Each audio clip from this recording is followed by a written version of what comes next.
And then, makikita nyo, andito na siya sa ating Naka-dry? project, no? Dito na siya sa ating project. So, ang gagawin natin para malalaman po ba natin na nasa correct location na yung ating mapa? Malalaman po ba natin? Ma'am, paano mag-run po? Paano ilagay? Yung, ito po. Ito, yung parang play button. Ito. Yan. Okay?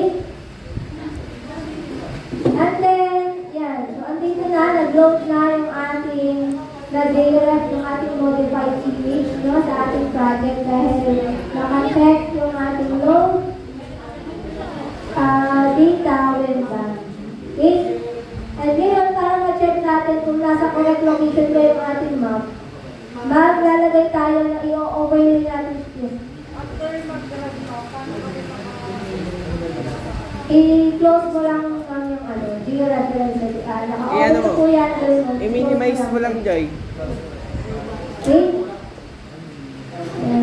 Ma'am, bakit sa akin na may nakalagay? Use ballpark transform from 4253 to 4326. Use a ballpark transform.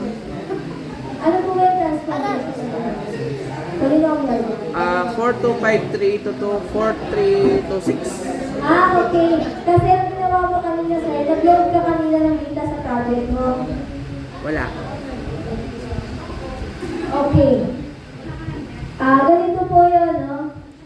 May lumalabas na yun. Kay sir lang po ba nangyari yun? Yung use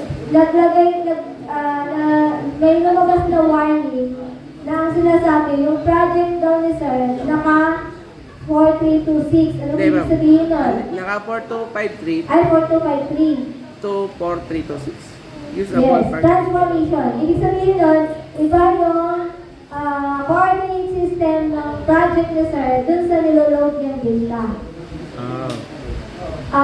Kanina sir, nag-load ka po ba ng data dun sa project? Wala.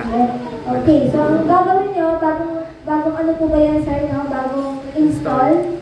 Tama? Okay, so since bagong install, yung inyong QGIS, naalala nyo, nung basic tayo, nag-set tayo ng mga settings dito sa ating project. Naalala niyo po ba yun?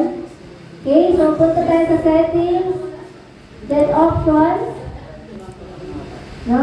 So dito sa ating settings, yung CRS handling, nakalagay ka yata kay sir, anong nakalagay sa iyo sir? Naka-use default CRS or use CRS? Naka-W. Naka-use a default? Yun. Hindi. Use CRS from first layer added. Ayan, pakita mo yan, and then naka-prompt for CRS ka. Tapos baguhin ko lang. Yes. Okay. So, yan.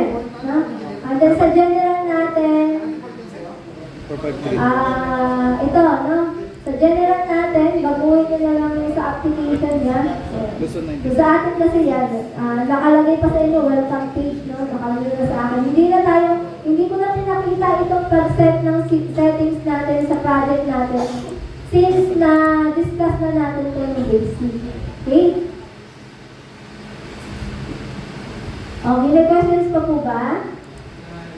Okay. So, nandito na siya, yung ating na-modified na image, no? So, para ma-check natin siya kung nasa correct location siya, i-overlay natin siya sa base map. So, saan tayo makakakita ng base map? Meron pa po ba kayo ng HCMGIS? Yung pina-install natin ng basic? So, kung meron kayo dyan base map. No? So, ipakita nyo lang.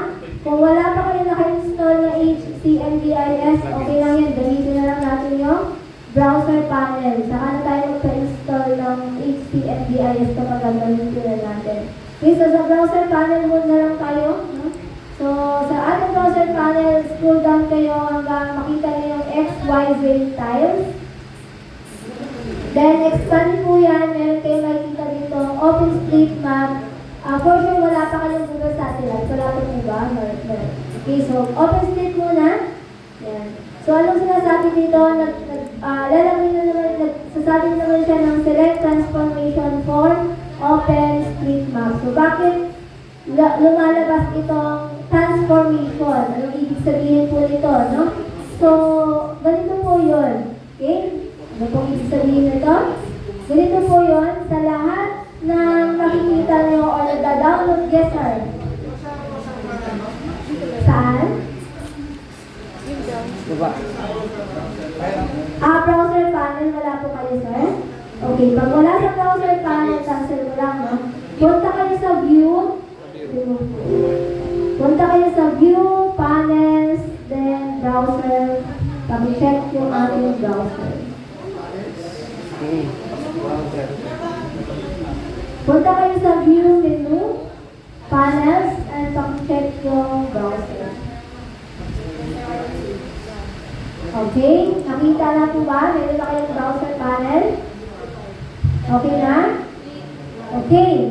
Pakitaas mo yung green card kung same page tayo and then red card naman kapag naiwan pa para at least alam ko kung may mga naiwan.